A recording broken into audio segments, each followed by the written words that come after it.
தந்தி தொலைக்காட்சி நேயர்களுக்கு வணக்கம். நல்லதை சொல்வோம், நல்லதை செய்வோம், நல்லதே நடக்கும். இன்று 7/12/2022 புதன்கிழமை. கார்த்திகை நட்சத்திரம் காலை 11:02 வரை, பிறகு ரோகிணி நட்சத்திரம். இன்றைக்கு பௌர்ணமி காலை 8:13 வரை சதுர்த்தசி, பிறகு பௌர்ணமி. இன்று மலைவலம் வருவது மகத்துவம் தரும். மலைக்கு மடவு நம் வாழ்க்கை உயர மலைவலம் வர வேண்டும் என்று சொல்லி முன்னோர்கள் சொல்லி வைத்திருக்கிறார்கள். அந்த அடிப்படையில் தான் இங்கு எல்லா ஆன்மீகம் சார்ந்த மலைகளையும் சுற்றி மக்கள் வருகிறார்கள். திருவண்ணாமலையிலும் லட்சக்கணக்கான கூட்டம் வருகிறது. எங்கள் பகுதியிலும் செட்டிநாட்டு பகுதிகளில் பிரபலமான மலைகள் 5க்கு மேல் இருக்கின்றன. அவற்றையெல்லாம் நாங்களும் தொடர்ந்து வலம் வந்து எங்களுடைய கிரிவல குழுவிலே மிக அற்புதமான பலன்களை பக்தர்கள் எல்லாம் பெற்றிருக்கின்றார்கள். பொதுவாக வாய்ப்பு இருப்பவர்கள் அருகில் இருக்கும் ஆன்மீகம் சார்ந்த ஆலயங்களுக்கு சென்று மலைவலம் வரலாம், மகத்துவம் காணலாம். இன்று நான் உங்களுக்கு சொல்ல இருக்கிற நல்ல கருத்து, 5க்கு 2 பழுதில்லைன்னு ஒரு பழமொழி.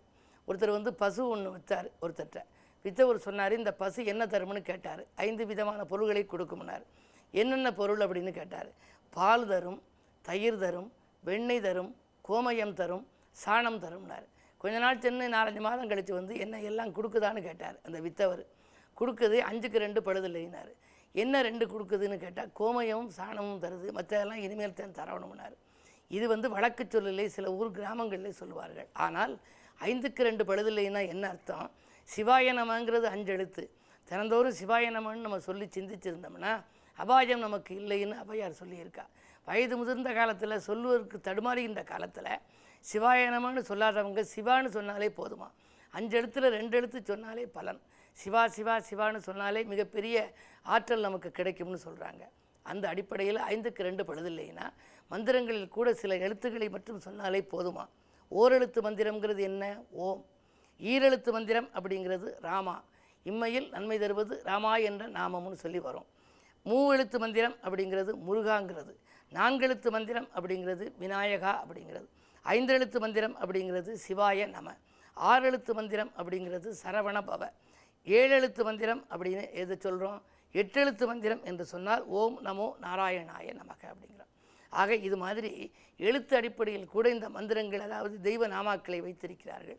இன்று உள்ளபடியே பௌர்ணமி பூஜை, நிலவொளி நிறைந்த நாள். இன்று முருகப்பெருமானுடைய புகழ் பாட வேண்டும். எனவே இன்று சரவணபவ என்று நீங்கள் எத்தனை முறை சொல்கிறீர்களோ, ஒரு முறை சொன்னால் 1000 முறை சொல்லியதற்கு சமம் என்று சொல்கிறார்கள்.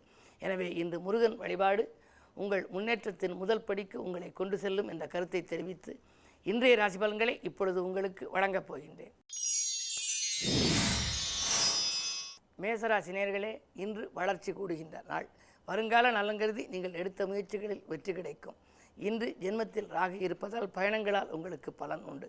பக்கத்தில் இருப்பவர்களால் ஏற்பட்ட சிக்கல்கள் தீரும். அதே நேரத்தில் உத்தியோகத்தில் உள்ளவர்களுக்கு உயர் பதவியில் உள்ளவர்களின் ஆதரவு உங்களுக்கு கிடைக்கலாம். 2இல் செவ்வாய் இருப்பதால் இன்று பொருளாதாரம் திருப்திகரமாகவே இருக்கிறது.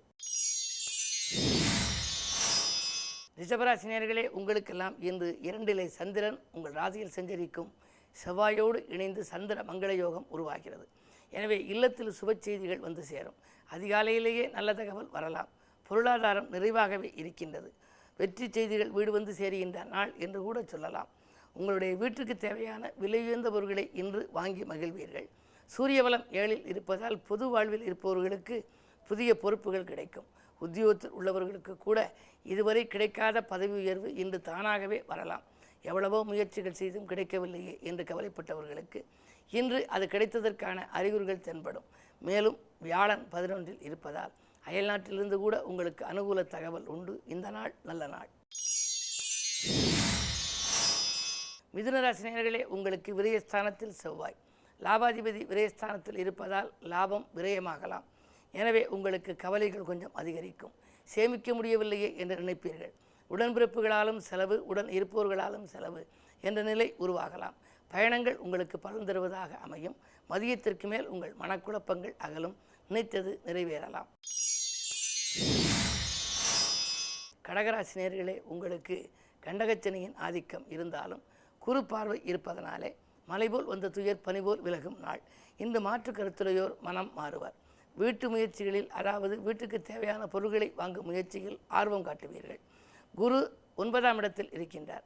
9இல் குரு இருந்து 5ஆம் பார்வையாக பார்க்கின்ற பொழுது 9ம் 5ம் மிஞ்சும் பலன் தரும் என்பார்கள். அந்த அடிப்படையில் தொழிலில் எதிர்பார்த்ததை காட்டிலும் கூடுதல் லாபம் கிடைக்கும். உத்தியோகத்தில் கூட சம்பள உயர்வு பற்றிய நல்ல தகவல் கிடைக்கலாம். சிம்மராசி நேயர்களே, உங்களுக்கெல்லாம் 8இல் குரு மறைந்த குருவாக இருந்தாலும் கூட குருவினுடைய பார்வை 12இல் பதிகிறது. பயணங்கள் அதிகரிக்கும். நண்பர்களால் ஒரு நல்ல காரியம் நடைபெறும்.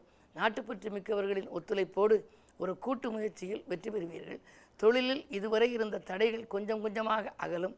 உத்தியோகத்தை பொறுத்தவரை மேலதிகாரிகளுக்கு நெருக்கமாவீர்கள்.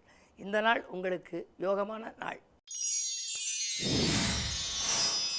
கன்னிராசினியர்களே, உங்களுக்கெல்லாம் சுபகாரியங்கள் இல்லத்தில் நடைபெறுகின்ற நாள். இன்று இல்லத்தில் உள்ளவர்களுடைய தேவைகளை பூர்த்தி செய்வீர்கள். 8இலே ராகு இருக்கின்றார். விரயங்கள் கொஞ்சம் கூடுதலாகத்தான் இருக்கும். இருந்தாலும் கூட மற்றவர்களை திருப்திப்படுத்தும் விதத்தில் அந்த விரயங்களை மேற்கொள்வீர்கள்.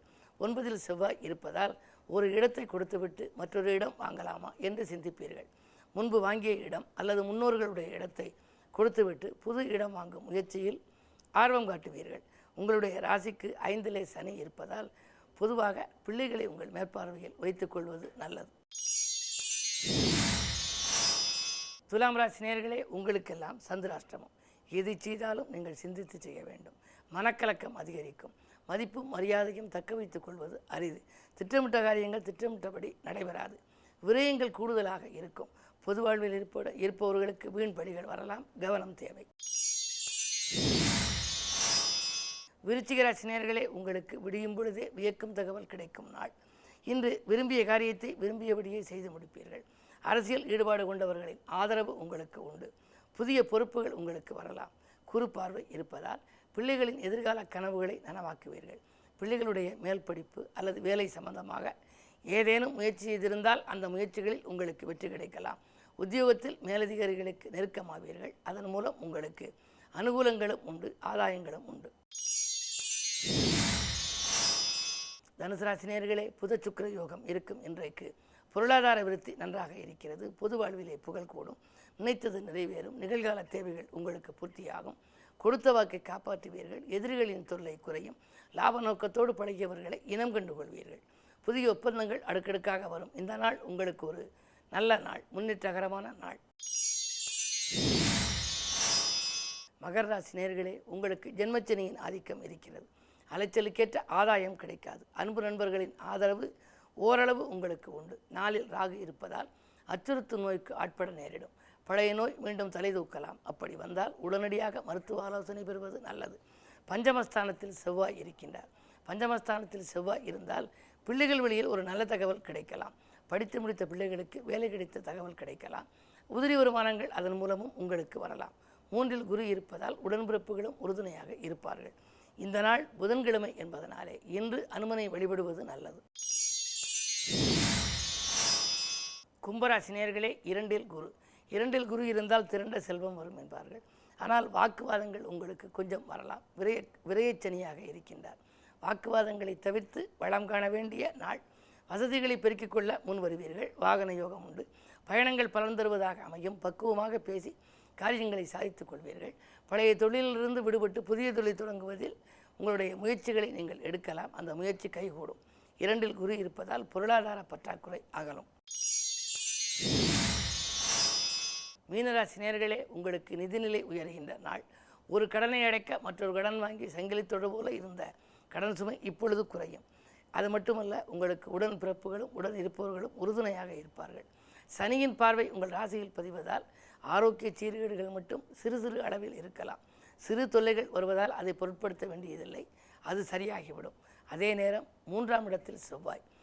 இடம் பூமியை குறிக்கும் செவ்வாய் 3இல் இருப்பதால் பஞ்சாயத்துக்கள் சாதகமாகும். முன்னோர் சொத்துக்களில் முறையான பங்கீடுகள் இல்லையே. எப்பொழுதுதான் பஞ்சாயத்துக்கள் நமக்கு சாதகமாக முடியும் என்று நினைத்தவர்களுக்கு இன்று நல்ல தகவல் வரப்போகிறது. பயணங்கள் உங்களுக்கு பலன் கொடுக்கும்.